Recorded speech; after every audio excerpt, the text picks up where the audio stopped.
ಅಣ್ಣ coaching class fees ಕಟ್ಟಬೇಕಂತೆ ಅಣ್ಣ, ಕಟ್ಟಿಲ್ಲ ಅಂದರೆ ನಾಳೆ ಸೇರಿಸಲ್ವಂತೆ. ಹೌದಾ? ಓದೋದ್ರ ಬಗ್ಗೆ ನೀನು ಯಾವುದಕ್ಕೂ ತಲೆ ಕೆಡಿಸ್ಕೋಬೇಡ. ನಿನಗೆ ಬೆಸ್ಟ್ ತಂದು ಕೊಡೋ ಜವಾಬ್ದಾರಿ ನಂದು.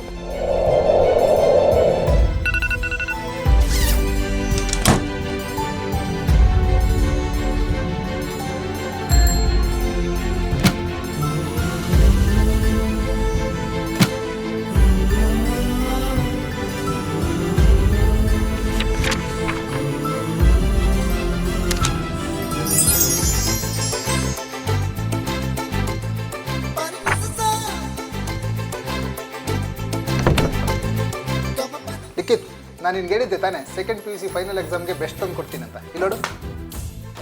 ಏನೋ ಪರೀಕ್ಷೆ ಯೂಟ್ಯೂಬ್ ಚಾನಲ್ ಬರೀ 600 ರುಪೀಸ್ಗೆ ಕ್ರ್ಯಾಶ್ ಕೋರ್ಸ್ನ ಪ್ರೊವೈಡ್ ಮಾಡ್ತಿದ್ಯಾ ಅಣ್ಣ? ನಂಗೆ ಎಕ್ಸಾಮ್ಗೆ ತುಂಬ ಯೂಸ್ಫುಲ್ ಆಗುತ್ತೆ ಅಣ್ಣ. ತುಂಬ ಥ್ಯಾಂಕ್ಸ್ ಅಣ್ಣ.